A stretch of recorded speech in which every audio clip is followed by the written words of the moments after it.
Salut tout le monde, c'est Naïm pour mamethodo.fr. Je suis très content de vous retrouver pour une nouvelle vidéo. Et le titre parle de lui-même. On va devoir parler du fiasco qu'on a connu avec l'épreuve de baccalauréat de droit économie pour la filière STMG. On est le 23, c'est ça, hein?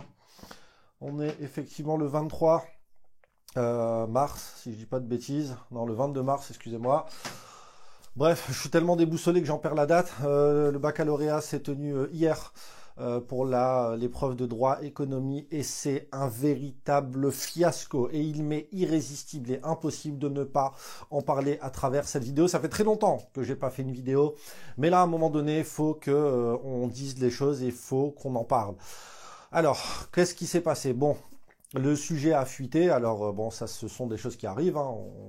Il y a des codes de déontologie qui assurent véritablement la confidentialité des sujets avant leur divulgation et leur distribution aux candidats qui passent le baccalauréat, certes.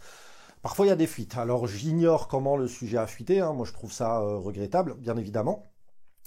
C'est arrivé l'année dernière avec le brevet des collèges, mais en tout état de cause, apparemment, le sujet a fuité. Et de ce fait-là, ce qui s'est passé, c'est que une fois que l'épreuve fut lancée, on s'est rendu compte que le sujet avait fuité. Alors apparemment, ça a été sur les réseaux la veille. Bon, ça, je sais pas trop, hein, je vous avouerai, mais en tout état de cause, peu avant le début de l'épreuve, on était au courant que le sujet avait fuité de manière officielle. Bref, l'épreuve commence. Et là, au bout d'une vingtaine de minutes, on demande aux candidats d'arrêter de composer dans certains établissements. Et en fait, là, c'est le trou noir, clairement, le trou noir. Pourquoi? Parce que, vous imaginez quand même, on a des élèves qui attendent le baccalauréat depuis des années. On leur parle du baccalauréat depuis le début de la scolarité. Et là, on leur demande d'attendre sans trop savoir pourquoi et sans leur donner d'indication. Vous imaginez ce que c'est pour un enseignant de tenir des élèves qui sont en train de passer une épreuve coefficient 16 en leur demandant d'attendre et sans leur expliquer pourquoi ils attendent. Imaginez un petit peu combien c'est difficile. Et imaginez le stress des élèves à ce moment-là. Donc, trou noir, on ne sait pas trop, apparemment le sujet a fuité, apparemment on va distribuer un autre sujet, et là en fait, je le dis clairement, j'ai plein de collègues qui m'ont fait des retours, et l'égalité de traitement qui fait la force du baccalauréat n'est pas respectée pour l'épreuve. Dans certains établissements, ils ont continué à composer sur la première épreuve, dans d'autres établissements, ils ont mis du temps à imprimer les sujets pour ensuite les distribuer aux élèves. Et donc, il y a des élèves qui ont commencé dans le même lycée à composer à 15 heures sur le nouveau sujet, tandis que d'autres ont commencé à composer à 15h30. Les tiers-temps, alors là, on va en parler. On demande aux candidats qui composent sur la nouvelle épreuve de ne pas traiter les questions 4 et 5. Et après, on leur dit, non, finalement, il s'agit d'un tiers-temps, il n'y a que les tiers-temps qui ne traitent pas ces questions-là, les autres, vous devez tout traiter. En fait, je le dis, le baccalauréat, ce qui s'est passé, ça révèle l'amateurisme, mais vraiment, je pèse mes mots, l'amateurisme de la nouvelle formule du baccalauréat. J'adore mon métier, je suis passionné par ce que je fais. Je vais au travail avec beaucoup d'enthousiasme, mais à un moment donné, va falloir qu'on arrête. Ce qui s'est passé hier, ça relève, mais vraiment, du manque d'agilité de notre institution et de notre système éducatif. À un moment donné, va falloir qu'on fasse preuve d'agilité si on veut proposer quelque chose qui soit au goût du jour. Et croyez-moi qu'on a besoin de renouveau dans l'institution. Moi, je pose une question toute simple. Pourquoi on n'a pas convoqué les élèves plus tard?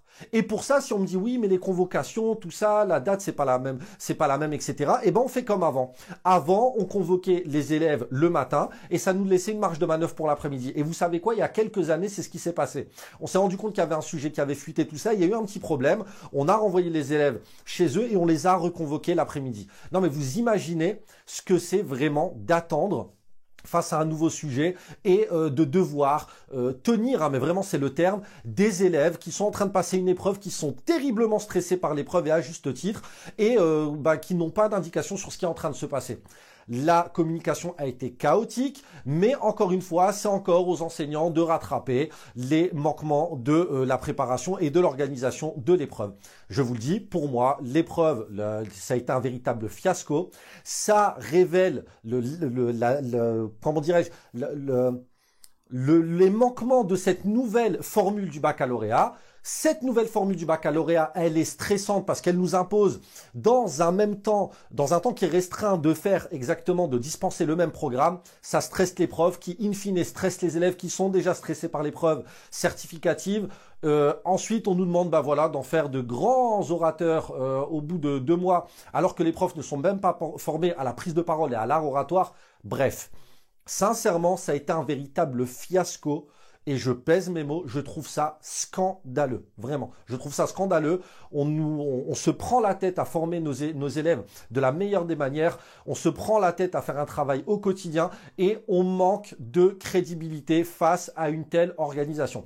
Va falloir qu'on fasse preuve d'agilité et qu'on fasse preuve de, comment dirais-je, qu'on prenne nos responsabilités. Ce bac-là, il n'est pas adapté à notre système éducatif. Et puis, va falloir aussi qu'on fasse preuve d'agilité. Et pour ça, il faut s'appuyer sur des gens de terrain. Je suis désolé, mais de considérer qu'il fallait absolument imprimer l'épreuve de secours et imposer aux élèves de faire l'épreuve sur le moment, c'est ignorer la réalité du terrain, c'est ignorer le stress des élèves qu'on a et c'est ignorer aussi les difficultés d'organisation qu'on peut avoir.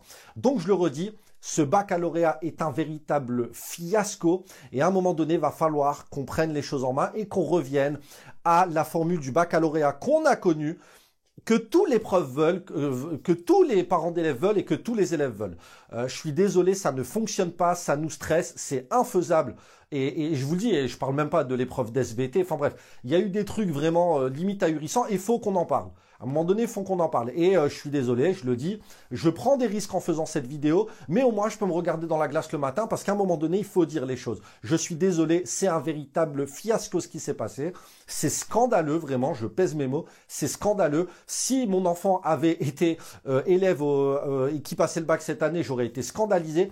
Tout comme je suis scandalisé pour nos élèves qui ont passé le bac hier et pour lesquels on a tout mis en œuvre pour les préparer du mieux possible. Enfin bref, la vidéo elle s'arrête ici. Et attendez, et petite parenthèse, on a les résultats le 12 avril. Donc ça aussi, je trouve que c'est une folie. Pourquoi? Parce que on va devoir tempérer les élèves qui auraient eu des mauvaises notes, essayer de justifier la notation, mais les élèves, on va les ramasser à la petite cuillère pour ceux qui n'ont pas eu des bonnes notes en fait. Et même ça, le fait de devoir traiter l'après-épreuve pendant l'année scolaire, je trouve ça vraiment difficile à appréhender. Et encore une fois, je le dis, va falloir que les personnes de terrain soient un minimum écoutées lorsqu'il s'agit de prendre en compte, leur avis pour proposer des réformes qui répondent aux besoins véritables du terrain, aux besoins des élèves et aux besoins des enseignants. Je vous le dis, le fait que les enseignants vont avoir à gérer les élèves et que les élèves aient leurs notes d'épreuves certificatives pendant l'année, ça va être également une catastrophe. Il y a un tsunami qui arrive, je vous le dis, ça va être très difficile à gérer dans toutes les classes. Mais bon, on compte sur l'agilité, la bienveillance et l'empathie des professeurs ainsi caractéristiques pour pouvoir gérer encore une fois cette situation kafkaïenne, si ce n'est ahurissante, voire chaotique. Je dis, je prends encore une fois des risques en faisant cette vidéo, mais à un moment donné, il faut dire les choses. Je suis scandalisé, beaucoup d'enseignants sont scandalisés et je me permets en leur nom de parler, même s'ils m'ont rien demandé. Mais en tout cas, voilà, autour de moi, il y a pas un enseignant qui est satisfait de ce qui s'est passé hier, en fait. Vraiment, j'en ai pas vu un seul. Et à un moment donné, va falloir qu'on dise les choses. Donc voilà, je vous remercie d'avoir regardé cette vidéo. N'hésitez pas à la partager si ça peut être utile autour de vous. Et encore une fois, j'ai un petit ton un petit peu d'agacement. Je vous prie d'excuser le ton avec lequel j'ai fait cette vidéo. Je suis même ému en fait, j'ai envie de vous dire. Mais bon voilà, prenez soin de vous et bon courage pour le reste des épreuves et préparez le grand oral au mieux et bon courage aux élèves qui passent le baccalauréat cette année. Prenez soin de vous.